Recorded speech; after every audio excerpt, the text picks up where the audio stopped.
I was doing a bunch of beat reviews last month. They have stopped though. I mean, sheesh. Some of y'all are grody ass tweakers, bro. I will not lie. Had me really hitting the 1,000-mile stare in that bitch.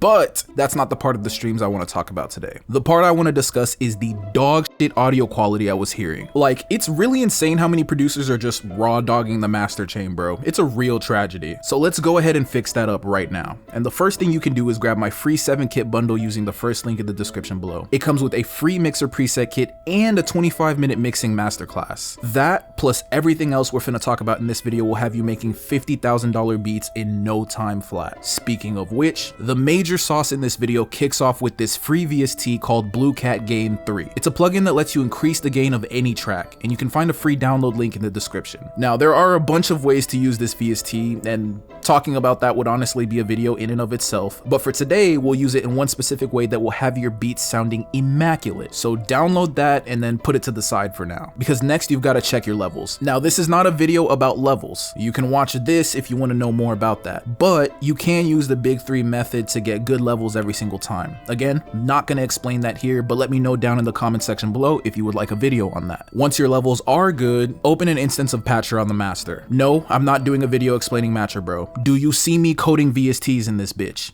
No, I'm using it to do the most basic stuff. So what the fuck do I look like reading the FL Studio wiki and support documentations just to make a video that only 4 of you guys are gonna watch? Now get your hands off the keyboard and lock in. Hey, I see you, bro. Remove your hands, stop it. Now look, the first thing you wanna do in Patcher is open an instance of Blue Cat Gain. Make sure it's the stereo version. It downloads a bunch of versions to your computer for some reason, so just make sure it's this one. Next, open Fruity Soft Clipper in Patcher as well, and then link everything so that it flows from Blue Cat first into the clipper like this, and then we're just gonna leave it like that for now. Then move that Patcher instance down to slot 2 and open an equalizer in slot 1. Doesn't matter which equalizer, just pick one. And the slot number doesn't actually matter either, just make sure that the equalizer is under the Patcher chain so that the audio flows through the EQ first, then the clipper chain. We need the signal flow set up like this so that all audio finishes by getting clipped. Basically, we wouldn't want to clip just to push gain and equalize after the soft saturation has been applied. The reasoning is a bit nerdy, but if you care, you can learn more about it in this video, which will be linked below as well. Okay, so everything we've done so far can be considered the setup phase, and we just need to do one more thing to complete it. I have one more free VST for you, and it's called DP Meter. This VST gives you loudness readings that you can use for mastering your beats. So I'll leave a link in the description where you can grab that as well. Once you do have it, you want to put it at the end of your chain like this so that it reads the total loudness coming out of your track. And we'll talk about how exactly to use that in just a second. But first, let's begin with the actual mastering process. To start, go to your EQ and create a couple of 1 to 6 decibel gain boosts. Make the first one at about 500 hertz.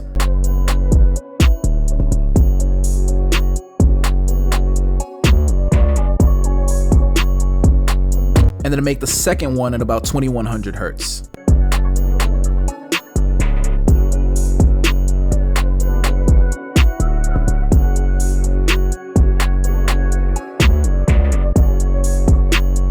This will add mid-range brightness to your track and increase its perceived loudness. Let's do a quick bypass test.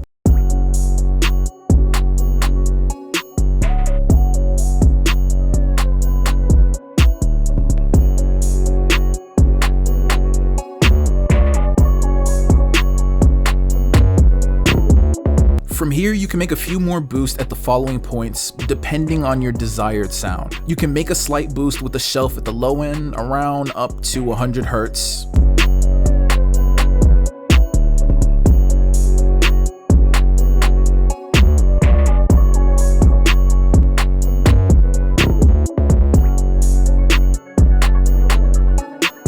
And this can add weight to your low end, but just be careful because you don't want things to get muddy. Now, if your mix does sound muddy on the low end, you can actually clean it up using this same shelf by slightly rolling off low end frequencies up to around 45 hertz.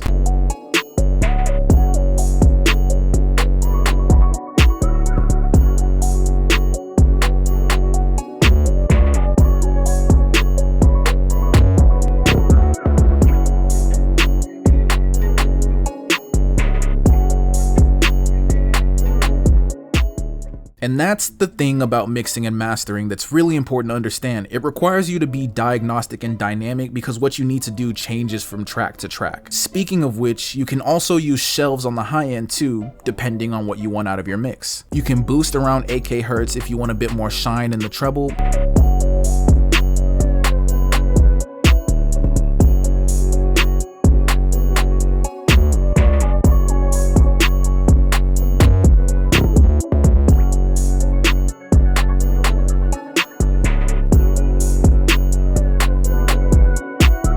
Or you can dip if you want to tame things or just want your track to sound a little bit darker.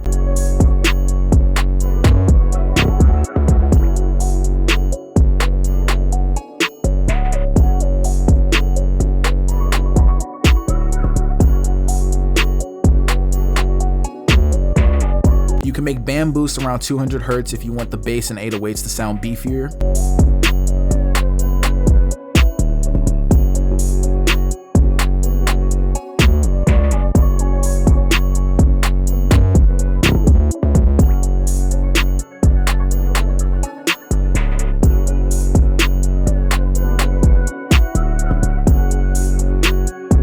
And you can make band cuts around 6900 hertz to keep your hats from overpowering the mix.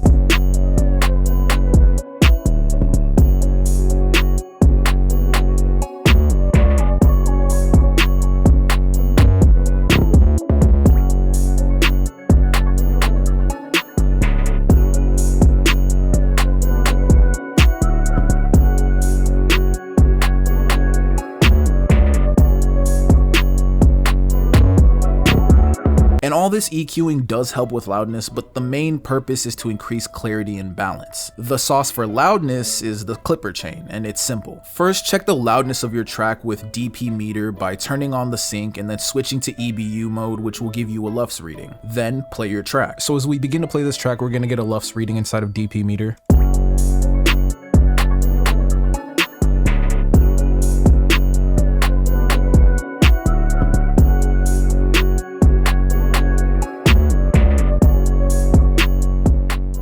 So as we can see, we're already pretty strong, a pretty good reading, honestly. Anything between like -7 to -9, -10 is gonna be pretty good for like a hip hop beat, a trap beat or something like that. So I already have good loudness for a few reasons: good sound selection, really good drums, really good job with that equalizer, and then really good levels using the Big 3 concept. And then on top of that, everything is meeting that clipper at a really nice level. You know, since it's already applied, the clipping's already happening. But let's say we wanted a little bit more loudness. Like, you could really push it as loud as you want to. You could even go for something like 6 or 5. It all just depends on what you want, but at the same time, you don't want your mix to fall apart. So let's just go into the patcher chain and let me show you what that would look like. So we open it, you go to Blue Cat gain, and we literally just use the gain knob to push gain in. And if you were in a situation where you felt like you had too much gain already, you could pull gain out as well. So let's just listen and see what we want to do. Let's get diagnostic.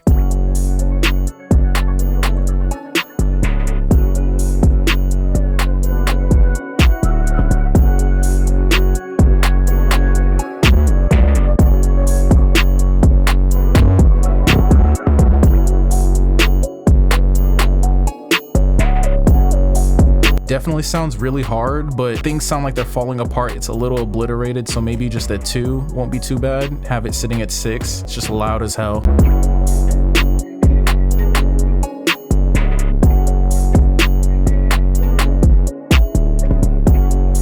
And then same deal, if I wanted it to have a little bit less of that soft saturation, we could even pull gain out of the clipper. Have that sitting at around -9, -10. So again, it all just depends on what you want, really. I'm gonna go for like maybe just 1 gain of push, really have shit hitting super hard, have me getting to just between like 7, 7.5, something like that.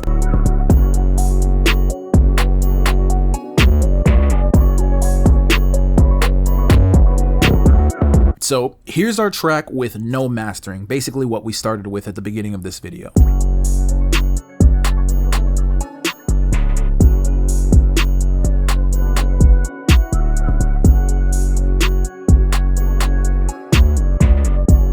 And now here's how things sound with the master chain we built together today.